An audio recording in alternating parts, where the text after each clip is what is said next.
पुतळा नेव्हीने केला किंवा पीडब्ल्यूडीने असा वाद घालण्यात अर्थ नाही। अजित पवारांनी सरकारमधील नेत्यांचेच कान टोचले। शिल्पकार पळून पळून जाणार कुठे, अजितदारांचं वक्तव्य।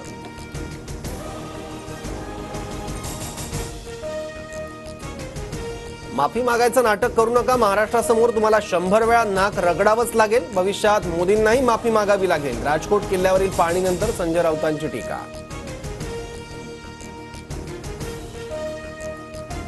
राजकोट किल्ल्यावरील पुतळा अपघात प्रकरणी बांधकाम सल्लागार चेतन पाटील पोलिसांच्या ताब्यात। स्थानिक गुन्हे अन्वेषण शाखेची कारवाई।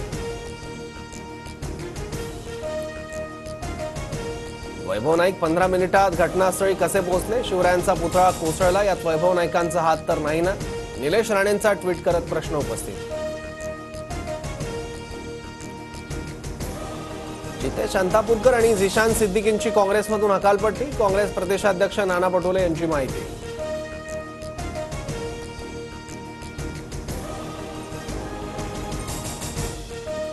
जितेश अंतापूरकर आजच भाजपमध्ये प्रवेश करणार। विधान परिषद निवडणुकीत अंतापूरकरांवर काँग्रेस पक्षाच्या आदेशाविरोधात मतदान केल्याचा आरोप।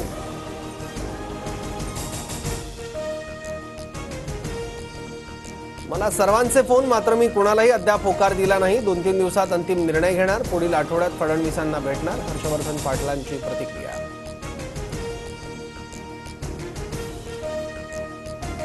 पंतप्रधान मोदी मुंबईच्या बीकेसी मधील कार्यक्रमात उपस्थित। मोदींच्या उपस्थितीत पालघरमध्ये वाढवण बंदराचं भूमिपूजन।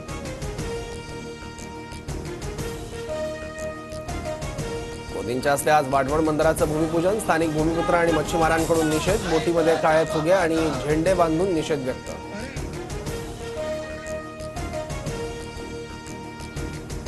मोदींच्या मुंबई दौऱ्याला वर्षा गायकवाड यांचा विरोध। शिवरायांचा पुतळा हातात घेऊन वर्षा गायकवाड यांचं आंदोलन।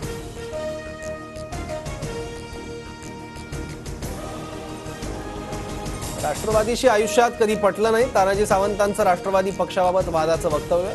राष्ट्रवादीच्या नेत्यांसोबत आज सोबत बसलो तरी बाहेर आलो की उलट्या होतात, सावंतांचं विधान।